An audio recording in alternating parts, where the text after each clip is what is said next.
গাজীপুরের কালিয়াকৈরে এক গৃহবধূকে ধর্ষণ চেষ্টার অভিযোগ উঠেছে খালি সাজানী সরকারি প্রাথমিক বিদ্যালয়ের প্রধান শিক্ষক আব্দুল আলিম মিয়ার বিরুদ্ধে। বিচার দাবিতে মানববন্ধন ও বিক্ষোভও হয়েছে।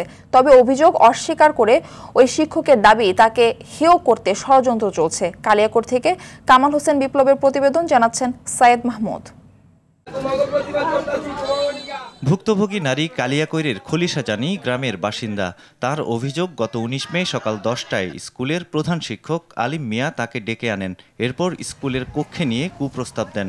প্রস্তাবে রাজি না হওয়ায় করেন শ্লীলতাহানির চেষ্টা। তিনি আরও জানান, গত ২৩ মে বিকেলে তার বাড়িতে এসে তাকে একা পেয়ে ধর্ষণের চেষ্টা করেন প্রধান শিক্ষক আলিম। আমাকে কুপ্রস্তাব দিছে, তো আমি রাজি হই নাই বলে পরে আর কি আমার হাত ধরে টানাটানি করছে। উনি আমার বাসায় গেছে, তো বাসায় তখন কেউ আসছিল না। তো বাসায় তখন না থাকার কারণে উনি আর কি আমার সাথে ধস্তাধস্তি করে। আমার পাশের বাড়ির ভাবি দেখা উপস্থিতি টের পেয়ে উনি ওইখান থেকে চলে গেছে। তো আমি এটার বিচার চাই। ঘটনার প্রতিবাদে অভিযুক্ত আলিম মিয়ার শাস্তি দাবি করে গত বুধবার স্কুল মাঠে মানববন্ধন করে স্থানীয়দের অনেকে। নানান জনে নানান কথাবার্তি কয়, স্কুল আইলা তার হইলো গপ্প সপ্প করে। এরা গার্জেন আসতে পারে না, কুপ্রস্তাব দেয়। এরা মান সম্মানের ভয়ে অনেকে কয় না, অনেকে বলে। ওর একটা উপযুক্ত বিচার আমরা স্যার চাই। অভিযুক্ত প্রধান শিক্ষক আলিম জানান, ধর্ষণ চেষ্টা বা কুপ্রস্তাবের অভিযোগ সম্পূর্ণ ভিত্তিহীন।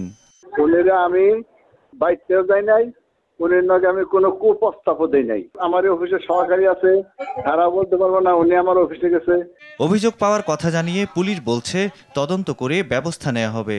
অভিযোগটা আমরা তদন্তপূর্বক ঊর্ধ্বতন অফিসারের পরামর্শক্রমে ব্যবস্থা গ্রহণ করা হবে। সাইয়েদ মাহমুদ, RTV।